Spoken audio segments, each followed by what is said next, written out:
अब तक हमने देखा जहाँ पे वांग चेन फाइनली मिराज सिटी में पहुंच जाता है और बस यही से आज की हमारे इस एपिसोड की शुरुआत होती है, जहाँ हम देखते हैं कि यहाँ पे जो पार्टी वार्टी थी वो पूरी तरीके से खत्म हो जाती है और यहाँ पे जो वांग चेन और जो बाकी के लोग आए थे ना, कि आने की खुशी में लोग इस कदर खुशी से झूम उठे थे कि ये लोग थक हार के वहीं पे सो जाते हैं। लेकिन अचानक से वांग चेन की आँख खुलती है, उससे एक मधुर धुन सुनाई देती है और ये धुन थी एक बांसुरी की। जी हाँ, मैं बात करें यहाँ पर ब्रदर हुआन हाई की, जिनके बांसुरी की आवाज सुनकर अपने वांग चेन की आँख खुल जाती है। यहाँ जैसे ही उनके पास जाता है तो उन्हें पता चलता है कि बेसिकली वो अपने टाइडल ब्रीथिंग आर्ट नाम के एक पावरफुल आर्ट को यहाँ कल्टीवेट कर रहे थे, यानी कि इसे प्रैक्टिस कर रहे थे। इस दौरान वो वांग चेन को भी ऑफर देते हैं कि अगर वो चाहे तो वो इस टेक्निक को सीख करना अपने बॉडी के अंदर जो उसकी इनट एनर्जी है उसे अच्छे से बॉडी में सर्कुलेट करते हुए रेगुलेट कैसे करना है ये सीख सकता है। व्हिच मींस अपना वांग चेन अब अच्छे से मार्शल आर्ट को कल्टीवेट कर पाएगा, इजीली टेक्निक्स का यूज कर पाएगा। अब यहाँ पे वांग चेन मान जाता है तो ब्रदर हुआन हाई उसकी मदद करने के लिए उसके मेरिडियंस में अपनी एनर्जीज को डालने लगते हैं, साथ ही उसे बताने लगते हैं कि तुम्हें हर एक चीज को फील करना है। इससे टाइडल ब्रीदिंग आर्ट का मतलब ये है कि जो सी टाइड यानी कि जो समुद्र की लहरें हैं तुम्हें इसके साथ खुद के रिदम को मैच करना है। साथ ही वो उसके मेरिडियंस में जब अपनी एनर्जीज को डालने लगते हैं तो कहने लगते हैं कि चिंता मत करो, इससे तुम्हारे मेरिडियंस में जो कुछ भी ब्लॉकेज होगा वो दूर हो जाएगा। अब यहाँ अचानक से जैसे ही वो इस टाइडल ब्रीदिंग आर्ट को परफॉर्म करना शुरू कर देता है तो धीरे धीरे करके अपनी इनर एनर्जी पे वो कंट्रोल हासिल करने लगता है, लेकिन हल्का सा। अब इसी के चलते वो पानी के सरफेस पे खड़ा हो पाता है और ब्रदर हुआन हाई उसे गाइड करने लगते हैं कि कैसे तुम्हें यहाँ की सारी एनर्जीज को अब्सॉर्ब करना है। अभी हम देखते हैं कि थोड़ी ही देर में वो काफी अच्छे से इसे अंडरस्टैंड कर चुका था, जिसके चलते इवन के ब्रदर हुआन हाई भी उससे इम्प्रेस हो जाते हैं। बस उसे बताते हैं कि तुम्हें लगातार प्रैक्टिस करना है तभी तुम इसमें माहिर बन पाओगे। इसी के साथ कहानी आगे बढ़ती है। फाइनली वो दिन भी आ जाता है जब ये लोग उसी रेड स्टोन आइलैंड पर जाने वाले हैं मिराज पर्ल को हासिल करने के लिए। जिस दौरान सफर में 3 अलग अलग शिप्स को हम देख पाते हैं, जिनमें तीनों अलग भटक जाती हैं। एक में था अपना वांग चेन जो कि बाकी सारे दोस्तों के साथ आगे बढ़ रहा था, दूसरे में थे जो मास्टर दुआन है और तीसरे में थे मास्टर की। और यहाँ के एटमॉस्फेयर में एक ऐसा मिस्ट्रिकल बैरियर लगा हुआ था जो कि एक दूसरे तक इनकी आवाज पहुंचने नहीं देता। इस दौरान यहाँ पे जो टियानवू था उसे खबर लग जाती है कि रेड स्टोन आइलैंड पर इतने टाइम बाद मिराज सिटी के कुछ लोग रवाना हुए हैं। इवन की डिवाइन एम्पर का चोजन मैसेंजर वो तक भी उनके साथ गया है। अब ये सुनकर टियानवू समझ आता है कि यही सही मौका है जो हुआन हाई है उसके ऊपर हमला करने का। वही दूसरी तरफ वांग चेन और उसके सारे साथी पहुंच जाते हैं उसी रेड स्टोन आइलैंड पर, जहाँ आते साथ ही ऊपर काफी सारे सी क्रिएचर्स हमला कर देते हैं और इन्हें पता चलता है कि रेड स्टोन आइलैंड का जो पावरफुल बीस्ट है ये असल में उसके बेस पे पहुंच चुके हैं। अब वांग चेन के दोस्तों के ऊपर काफी सारे बीस्ट हमला कर देते हैं, लेकिन वांग चेन जिसने की टाइडल ब्रीथ टेक्निक को सीखा था वो इसका यूज करते हुए इन सभी को ढेर कर देता है। लेकिन तभी इन्हें पता चलता है कि ये सब तो बस एक इल्यूजन है। बट सडनली यहाँ पे इनके सामने एक बहुत बड़ा सा ऑयस्टर जैसी चीज मौजूद थी, यानी कि सीपी, और जैसे ये ओपन होता है एक ह्यूज सा एनर्जी इससे रिलीज होता है। अगले ही पल वांग चेन खुद को एक ऐसे इल्यूजन में पाता है जहाँ पर वो एक ऐसे घर को देखता है जिसके दरवाजे पर योशिकी उसका इंतजार करती है। वो उसे काफी प्यार से अपनी ओर बुलाने लगती है, ऐसा लग रहा था कि जैसे वो इसकी वाइफ हो, और वो उसका हाथ पकड़ती हुए अपनी ओर खींचने लगती है। इससे पहले कि वो कुछ कह पाता अचानक से ब्रदर हुआन हाई की बेटी उसे सीनियर ब्रदर कहते हुए जगा देती है और वो बताने लगते हैं कि आखिर आपको हो क्या गया है, आप तो इस मिराज मॉन्स्टर की तरफ उसके इल्यूजन में फंसते हुए उसकी तरफ वो बढ़े चले जा रहे थे। तभी यहाँ हम देखते हैं कि ये जो मॉन्स्टर था ना ये अपने टेंटिकल्स के जरिए से इन सभी के ऊपर हमला कर देता है, इवन की वो वांग चेन को पकड़ लेता है। लेकिन यहाँ पे उसका दोस्त शिव आ जाता है और उसकी मदद से वो इसे,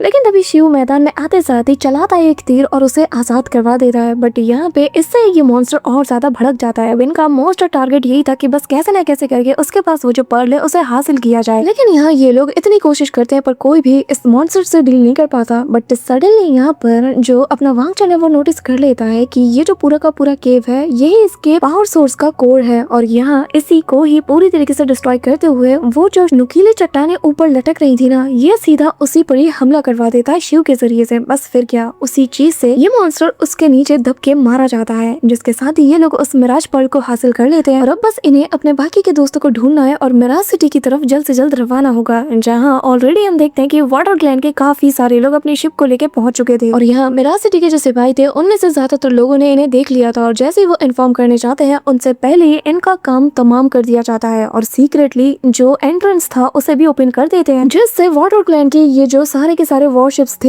ये एक एक करके अंदर एंटर हो जाते हैं। वहीं दूसरी तरफ वांग चेन अपने साथियों के साथ जब वो बाकी के लोगों को ढूंढने के लिए जाता है तो यहाँ पर जो मास्टर की और जो मास्टर दुआन के शिप के लोग थे इनकी डेड बॉडीज उसे पानी में तैरती हुई नजर आती है। इसका मतलब वो समझ आता है, जिसका मतलब यही है कि इनके साथ कुछ ना कुछ गड़बड़ हुई और इनके ऊपर किसी ने हमला किया होगा। अब तभी सीन शिफ्ट होकर हमें वापस से मिराज सिटी का सीन दिखाया जाता है जहाँ माहौल पूरी तरीके से क्योटिक था, क्योंकि वाटर क्लैन के लोगों ने डिवाइन एम्परर शेनोंग के मैसेज को पूरी तरीके से इग्नोर किया। उनका यही ऑर्डर था कि कोई भी मिराज सिटी के ऊपर हमला नहीं करेगा, लेकिन न सिर्फ इन लोगों ने उनके ऑर्डर की नाफरमानी की बल्कि बेगुनाह लोगों को पकड़ पकड़ के भी ये लोगों ने मौत के घाट उतारने लगे। यहाँ पर जो वाटर क्लैन का जनरल था वो सबसे ज्यादा ब्रूटल था। वो तो यहाँ पर औरतों और बच्चों तक को भी नहीं छोड़ता। इसी के साथ इनका नेक्स्ट टारगेट था मिराज सिटी का सिटी लॉर्ड और उसका वो मेंशन, यानी कि शिव के फादर को हंट करने के लिए ये लोग निकल पड़ते हैं। वहीं दूसरी तरफ वांग चेन और उसके दोस्तों को मास्टर की और बाकियों की बॉडी मिल जाती है, जिससे ये समझ आता है कि वाटर ड्राइव ने इनकी गैर मौजूदगी का फायदा उठाकर मिराज सिटी के ऊपर हमला कर दिया है। अब ये लोग एक शॉर्टकट का यूज करते हुए सबसे खतरनाक पैथ को अपना लेते हैं ताकि वो लोग जल्द से जल्द वहाँ पहुँच सके। लेकिन रास्ते में यहाँ एक वाटर ड्रैगन आ जाता है जो कि इनके ऊपर हमले करने लगता है, बट यहाँ ये लोग जैसे तैसे करके इससे अपना पीछा छुड़ाने के लिए पानी के अंदर चले जाते हैं। लेकिन यहाँ तो इनकी हालत और ज्यादा बिगड़ जाती है क्योंकि ये वाटर ड्रैगन अपने सोनिक साउंड वेव का भी यूज करता है, जिसके चलते ये लोग पूरी तरीके से अनकॉन्शियस होने लगते हैं। और अगले ही पल जैसे इन्हें होश आता है इनकी शिप तब तक सामने वाली चट्टान से जा टकराती है और वांग चेन नोटिस करता है कि ये वाटर ड्रैगन अब इनके ऊपर हमला करने के लिए इनके सामने आ चुका था। अभी यहाँ पे हम देखते हैं कि ये लोग अपनी शिप को मूव करने की कोशिश करते हैं, जहाँ उसका एक छोटा सा पार्ट एक चट्टान के नीचे दब चुका था, लेकिन सही मोमेंट पे वो उसे आजाद कराते साथ ही यहाँ से भाग जाते हैं। अब ये लोग इस ड्रैगन को अपने पीछे इस कदर दौड़ा लेते हैं कि बेचारा दो चट्टानों के बीच में जाके फंस जाता है। बस फिर क्या शिव और वांग चेन दोनों मैदान में उतर जाते हैं। अब जिसके बाद वांग चेन शिव को इशारा करता है कि मुझे उसके तरफ थ्रो करो। बस फिर क्या वो उसे घुमाते साथ उसके तरफ थ्रो कर देता है और वांग चेन निकालता है अपने उसी जेड स्वॉर्ड को, यानी कि ब्रोकन जेड स्वॉर्ड को, और सीधा इसके सर के अंदर वो धसा देता है, जिसके चलते इस ड्रैगन को काफी ज्यादा पेन होता है। वो दर्द के मारे छटपटाने लगता है, लेकिन तभी यहाँ पे उसका दोस्त यानी कि शिव आ जाता है और आते साथ ही ये भी अपना फोर्स उस स्वॉर्ड पे डालने लगता है, जिसके चलते वो स्वॉर्ड उसके और डीप में जाने लगती है। और यहाँ दोनों की सूझबूझ के साथ फाइनली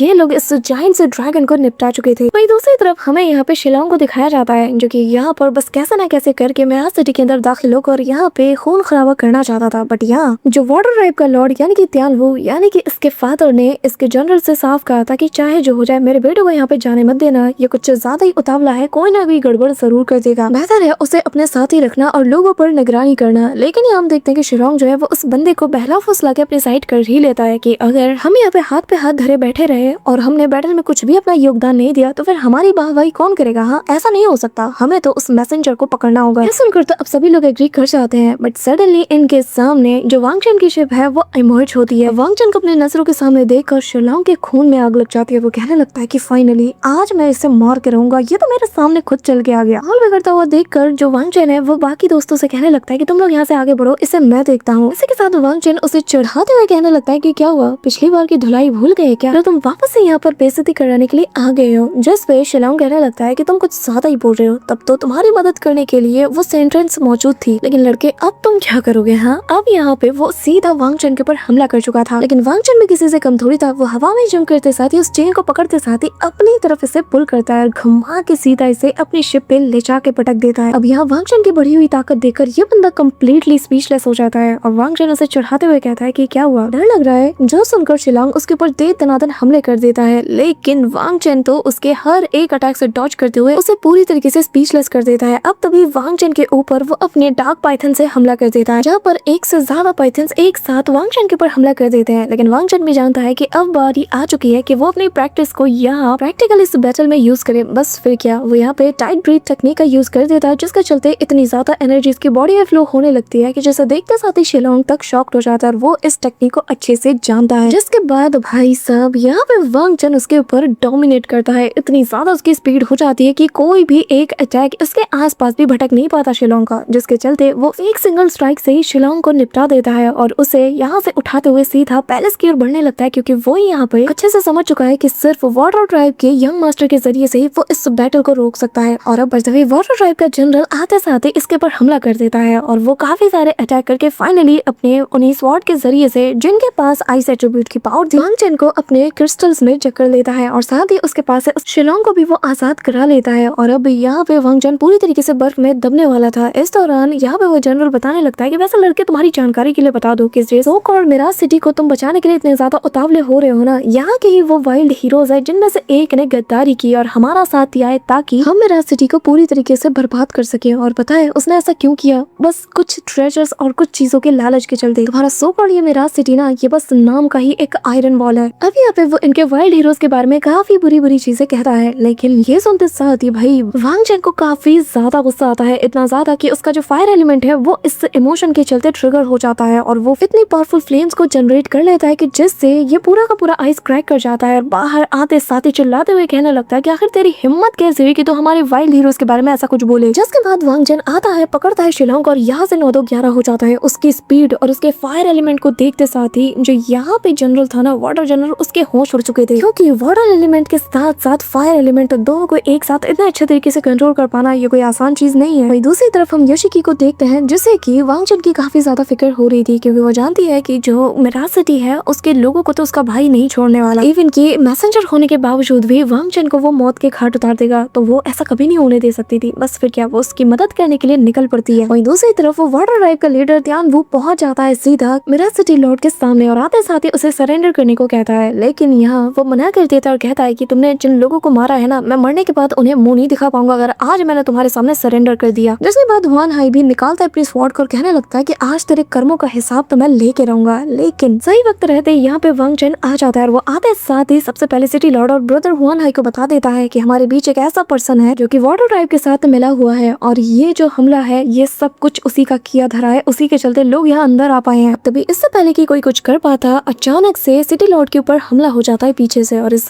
हमले को एल्डर सॉन्ग ने किया था, जो कि सिटी लॉर्ड का काफी अच्छा दोस्त और बचपन का साथी है। लेकिन इस बंदे को तो सिटी लॉर्ड की पोजीशन चाहिए थी, इसीलिए उसने ये सब कुछ किया। पर जैसे ही सभी लोग हमला करने वाले थे तभी वांग चेन ले आता है शिलोंग को और सामने लाके पटक देता है, जो देखकर सभी को लग रहा था कि शायद त्यान वो उसके सामने हार मान लेगा। अब यहाँ पे वांग चेन उसे पीछे हटने को भी कहता है, लेकिन त्यान वो उससे साफ कह देता है कि ऐसे नकारा और निकम्मा औलाद होने से अच्छा है कि ये ना ही हो। तुम इसके साथ जो मर्जी करो, मुझे कोई फर्क नहीं पड़ता। मैंने इसे एक बात कहा था, इसने मेरी बात नहीं मानी। अब यहाँ पर ये सारी बातें सुनकर जो वांग चेन है वो सबके सामने कहने लगता है कि जिस इंसान को अपने बेटे की परवाह नहीं है वो अपने मकसद के लिए किसी भी हद तक जा सकता है। तो वाटर ड्राइव के जो लोग हैं, मेरा सवाल है, जब तुम्हारा लीडर अपने बेटे की परवाह नहीं करता तो क्या तुम्हें सैक्रिफाइस करने से पहले वो दूसरी बार सोचेगा? नहीं, तुम ज़ूला के इस कदर पालतू बन चुके हो कि तुम्हें अपना बेटा तक नजर नहीं आ रहा। अब यहाँ वाटर जनरल था वो वांग चेन के ऊपर हमला कर देता है, लेकिन तभी वांग चेन शिलोंग को ऐसा शील्ड की तरह यूज करता है कि जिसके चलते जो वाटर जनरल था उसे मजबूरन इस अटैक को वापस लेना पड़ता है। इस दौरान त्यान वो हुआन हाई को वापस से इन्विटेशन देता है और कहता है कि चुपचाप चलो और मेरे साथ मेरे वाटर ड्राइव को ज्वाइन कर लो, जैसे हम पहले रहा करते थे। मैं वादा करता हूँ कि उसके बाद तुम जो बोलोगे मैं तुम्हारे लिए वो करूंगा। जिसपे वो कहने लगता है कि अच्छा ऐसी बात है, ठीक है, फिर तुम अपने पूरे वाटर ड्राइव को पहले जैसा बना दो, जो कि डिवाइन एम्पर को फॉलो करता था, ना कि इविल ज़ूलोंग को।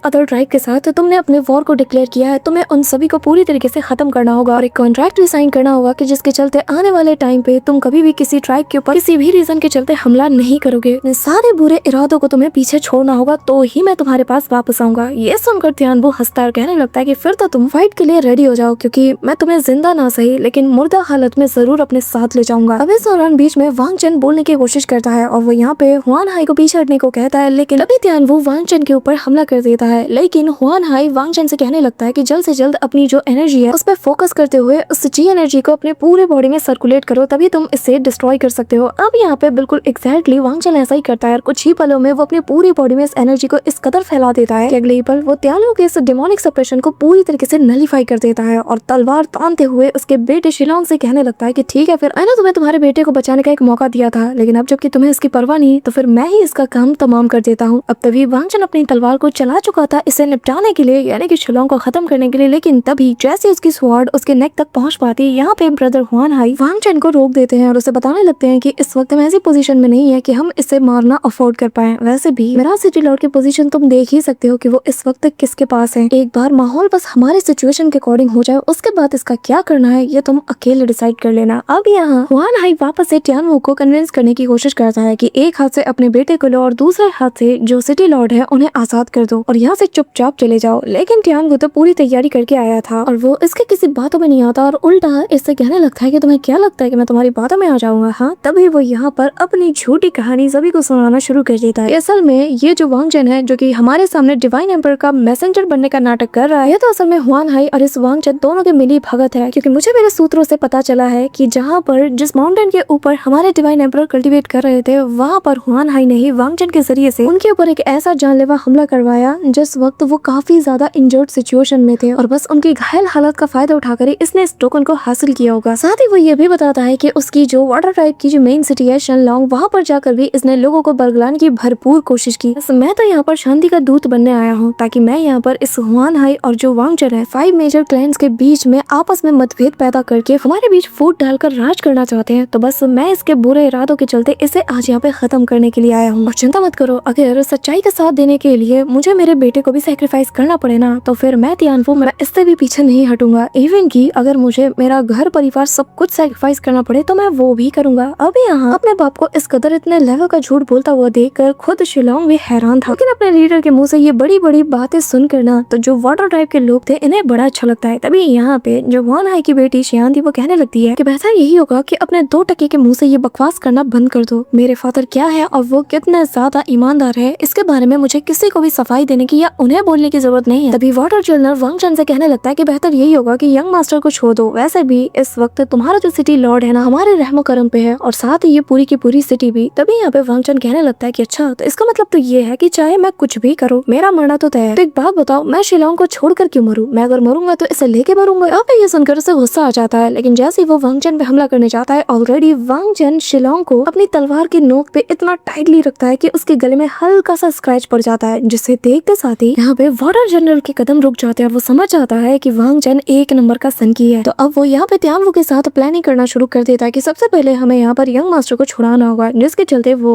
हुआन हाई को ऑफर देता है कि अगर तुम हमारे यंग मास्टर को छोड़ देते हो तो बदले में हम यहाँ पर तुम्हारी तरफ से भी तुम्हारे चुनिंदा लोगों को यहाँ से जाने की इजाजत देंगे। जिस पे हुआन हाई कहने लगता है कि सिर्फ जाने नहीं दोगे बल्कि तुम उन्हें सेफली पूरे मिराज सिटी से निकलने का मौका दोगे, इवन कि उनके पीठ पीछे कोई हमला भी नहीं होगा। जिसमें यहाँ पर तियानवू खुद एग्री करता है, साथ ही वो वांग चेन के लिए भी रिक्वेस्ट करता है। अब यहाँ पर सारी चीज सेटल हो जाती है तो हुआन हाई सभी से कहने लगता है कि तुम लोगों को यहाँ से जितना जल्दी हो सके इस जगह को छोड़कर गुआन आइलैंड की ओर जाना है। साथ सिटी लॉर्ड और शिलोंग दोनों को एक्सचेंज कर लिया जाता है और तभी तियानवू और हुआन हाई दोनों एक दूसरे से फाइट करना शुरू कर देते हैं। इनके बीच जबरदस्त क्लैश होता है और इस दौरान दोनों ऊंचाई वाली जगह पे जाके खड़े हो जाते हैं, जहाँ पे हुआन हाई के स्वॉर्ड स्किल्स और उसकी स्पिरिचुअल एनर्जी का जो क्लैश था ना, ये देखकर तो खुद यहाँ पे तियानवू भी इसकी तारीफ करता है। कहने लगता है कि अगर तुम वाटर ड्राइव में वापस आ जाते हो ना तो मैं अभी भी तुम्हारी सारी पुरानी हिमाकत को माफ कर दूंगा। मैं ये भी भूल जाऊंगा कि कैसे जिस चीज के लिए मैं आज तक स्ट्रगल करता आ रहा हूँ चीज तुम्हें मुफ्त में ही मिल गई। क्यों? मैं जिस चीज के लिए स्ट्रगल करता आ रहा, जो चीज मुझे चाहिए थी वो मुझे आज तक नहीं मिल पाई, इसीलिए तुम्हें जो पोजीशन जो ऑफर दिए जा रहे तुमने कभी इसकी कदर नहीं की, लेकिन मुझे है और इसलिए मैं चाहता हूँ कि तुम वापस आ जाओ। जिसपे हुआ नहीं कहने लगता है कि अपनी बकवास बंद करो, जो कुछ भी मैंने हासिल किया है उसकी भी मैंने एक कीमत चुकाई है। जिसपे तियानवू अपना मास्क उतारते हुए कहने लगता है कि अच्छा, तो फिर इस जख्म के बारे में तुम्हारा क्या ख्याल है? और हमें दिखाया जाता है कि इसके फोरहेड के ऊपर एक गहरा निशान था जो कि असल में हुआन हाई के स्वॉर्ड का है। अब यहाँ जैसे ही उसके मार्क को देखता है ना, हुआन हाई का दिल ऐसे कांप सा उठता है। वो उससे कुछ कहने वाला था लेकिन तब तक इनके बीच वापस से बैटल इंटेंस हो चुकी थी और यहाँ पे हुआन हाई के ऊपर तियानवू लगातार हमला कर देता है, जिससे बचते हुए और उससे फाइट करते हुए ये लोग मेन सिटी के तरफ पहुंच जाते हैं, जहाँ पर चारों तरफ बस आग ही आग लगी हुई थी। इस दौरान हुआन हाई उसके ऊपर हमला करते हुए कहने लगता है कि क्या हुआ, डर लग रहा है क्या? कहाँ है तुम्हारी वो स्वॉर्ड जिसके दम पर तुम इतना उछलते थे? अपनी एंशिएंट स्वॉर्ड को समन करो। अब यहाँ पे हुआन हाई की बात सुनकर ना तियानवू उससे कहने लगता है कि क्या बात है, इतने दिनों बाद तुम यहाँ मुझसे फाइट के लिए इतना ज्यादा उतावले हो रहे हो। सच कहूँ मुझे तुम्हारा ये लुक देखकर बड़ा मजा आ रहा है। ऐसा लग रहा है कि बस किसी भी वक्त तुम अपना कंट्रोल अपने ऊपर से खो सकते हो। अब यहाँ इनके बीच तो फाइट चल रही थी, लेकिन वही दूसरी तरफ जो वांग चेन और उसके जो साथी थे ना, इसके ऊपर जो वो मोटा जनरल था वो इन सब के ऊपर हमला करवा देता है, जिसके चलते वांग चेन अपने दोस्तों की जान जैसे तैसे बचा तो लेता है, लेकिन तभी यहाँ पे जो सिटी लॉर्ड थे वो इनके आसपास एक पावरफुल शील्ड को एक्टिवेट कर देते हैं। और इस दौरान वांग चेन कहने लगता है कि तुम लोग कितने बड़े वाले दोगले हो, अभी थोड़ी देर पहले तुम ही ने हमारे साथ एक कॉन्ट्रैक्ट किया था और अब तुम ही उसके खिलाफ जा रहे हो। अब यहाँ सिटी लॉर्ड का बेटा अपने फादर से रिक्वेस्ट करते हुए कहने लगता है कि क्या हम ऐसे ही मुंह छुपा के यहाँ से भाग जाएंगे, क्या हम बदला नहीं लेंगे? जिसमें उसका फादर बताने लगता है कि हालात देखो, इनकी तादाद के आगे हम कुछ भी नहीं, बेहतर यही होगा कि तुम यहाँ पर वांग चेन और बाकी सबके साथ यहाँ से निकल जाओ। अब यहाँ पे वो ये बात कह ही रहा था कि तभी मिस्टर सॉन्ग यहाँ पे वापस से सिटी लॉर्ड के ऊपर एक सरप्राइज अटैक करने वाला था, लेकिन तब तक सिटी लॉर्ड इस बार पूरी तरीके से रेडी तरह से मार के दूर लिटा देते हैं। तभी यहाँ पे मिस्टर सॉन्ग और जो लॉर्ड क्या दोनों यहाँ पर एक दूसरे से भिड़ने के लिए पहुंच जाते हैं। वहीं दूसरी तरफ बैटल भी चल रही थी, लेकिन जाते हुए वो अपने बेटे से कहते कि यहाँ से निकल जाओ। अब सिटी लॉर्ड जैसे ही मिस्टर सॉन्ग के ऊपर हमला करने वाला था, तब तक वाटर ड्राइव का वो जो जनरल था वो आते साथ ही इसके ऊपर पीछे से हमला कर देता है, जिसके चलते सिटी लॉर्ड बेबस हो चुका था। अब यहाँ अपने फादर को मुश्किल में देखकर श्याओ इमीडिएटली उनकी हेल्प के लिए जाना चाहता था, लेकिन तब तक यहाँ पे मिस्टर सॉन्ग ऑलरेडी उसके फादर के ऊपर हमला कर देता है। लेकिन मिस्टर सॉन्ग के अटैक को देखकर सिटी लॉर्ड भी पीछे नहीं हटते, पर जैसे ही वो उसके ऊपर काउंटर अटैक करने वाले थे, यहाँ पर वो जो ग्यूकेन प्लेयर था वो उसे प्ले करना शुरू कर देता है। उसका टारगेट था सिटी लॉर्ड, जिसके चलते वो कोई भी अटैक ठीक से कर नहीं पाता। जैसे तैसे वो उसके अटैक से खुद की जान तो बचा लेते हैं, लेकिन तभी वो नोटिस करते हैं कि वांग चन समेत सभी की हालत बहुत ज्यादा खस्ता थी। अब वापस से इस ग्यूकेन को प्ले करते साथ ही वो जो एल्डर था वो उसके ऊपर हमला कर देता है, और इससे पहले कि सिटी लॉर्ड को ये अटैक लग पाता तभी शिव बीच में आ चुका था। अब यहाँ वो बहुत बुरी तरीके से इंजर्ड था। वहीं दूसरी तरफ जो यहाँ पे वाटर टाइप का जनरल था, ये दोगला इनकी सिचुएशन को देखकर हंसने लगता है और यहाँ उसकी फ्लाइंग स्वॉर्ड को वो वापस से मैदान में उतार देता है। उसका टारगेट बाप और बेटे दोनों एक साथ थे, लेकिन तभी यहाँ पे वांग चन आते साथ उसके अटैक को नाकाम कर देता है। इस दौरान यहाँ वेरासिटी के जितने भी लोग थे इनकी हालत खस्ता हो चुकी थी, आधे से ज्यादा लोग मारे जा चुके थे, और तभी यहाँ पे वो जनरल वापस से वांग चन और उसके दोस्त यानी कि शिव के ऊपर हमला कर देता है। अब अपने लोगों को इतनी बेरहमी के साथ मरते हुए देख करना जो सिटी लॉर्ड थे इनसे रहा नहीं जाता। ये अब खुद को सैक्रिफाइस करने के लिए प्रिपेयर हो जाते हैं और उनकी जो लाइफ एसेंस थी वो किलिंग इंटेंट के साथ उसे अनलीश करते हैं, साथ ही उसे बर्न करना शुरू कर देते हैं। अब यहाँ हम देखते हैं कि जो इम्पैक्टफुल ऑरा रिलीज होती है कि इसके चलते, इस एनर्जी इम्पैक्ट के चलते सब के सब काफी दूर जा गिरते हैं, और इनका दी मोस्ट अल्टीमेट टेक्निक यानी कि 10,000 वाइन वैली, बस फिर क्या, इसके चलते यहाँ पर काफी सारे जो बहुत बड़े बड़े एंशिएंट माइंस थे वो बाहर निकलना शुरू हो जाती है उस फॉर्मेशन से, और जिसकी मदद से वो यहाँ पर सारे लोगों को कुछ देर के लिए होल्ड कर लेता है और अपने बेटे और बाकी से कहने लगता है कि प्लीज यहाँ से चले जाओ, मैं यहाँ पर खुद को सैक्रिफाइस इसलिए नहीं करा कि तुम लोग ऐसे फाइट करके टाइम वेस्ट करो, जाओ और जाके अपनी जान बचाओ। लेकिन यहाँ पे शिव अपने फादर को कैसे छोड़ सकता था, लेकिन उसका फादर उसे समझाता और कहने लगता है कि तुम्हें अगर मेरा सिटी को रिवाइव करना है तो तुम्हारा जिंदा रहना सबसे ज्यादा इंपॉर्टेंट है। तुम्हारे अंदर जो ब्लड लाइन है वो क्याओ फैमिली का ब्लड लाइन है जिसे सब मानते हैं, तुम एक आखिरी उम्मीद हो जो कि इसे रिवाइव कर सकता है, तो प्लीज प्लीज यहाँ से चले जाओ। अब यहाँ पे वांग चन भी माहौल की गंभीरता को समझ चुका था, लेकिन उसके कहने पर भी शिव नहीं मानता, तो यहाँ उसके फादर को ना चाहते हुए अपने ही बेटे को अनकॉन्शियस करना पड़ता है अपने वाइन्स के जरिए से। बस फिर क्या, अब वो उसकी जिम्मेदारी पूरी तरीके से वांग चन के ऊपर सौंप देता है। एंड वांग चन का वो जो बीस्ट था वो भी यहाँ पे आ चुका था और उसे इशारा करते साथ ही वो शिव को लेता है और यहाँ से निकलना शुरू कर देता है। जैसा तैसे करके वो मेंशन के जैसे बाहर आता है तो पलट के एक बार उसे देखता है। उसका दिल भारी था क्योंकि वो डिवाइन एम्परर के इस मिराज सिटी को बचा नहीं पाया, लेकिन वो मन में ठान लेता है कि मैं वापस जरूर आऊंगा और बदला जरूर लूंगा। और इसी कमाल के सीन के साथ हमारे इस सीरीज के ये सारे रिमेनिंग एपिसोड्स जिन्हें की मैंने कवर नहीं किया था वो सारे कंप्लीट हो जाते हैं, और अब जो लेटेस्ट वीडियो है वो भी तुम्हें कल ही हमारे चैनल पे देखने को मिल जाएगी। तो मिलते हैं तुमसे नेक्स्ट पार्ट के साथ, तब तक के लिए बाय।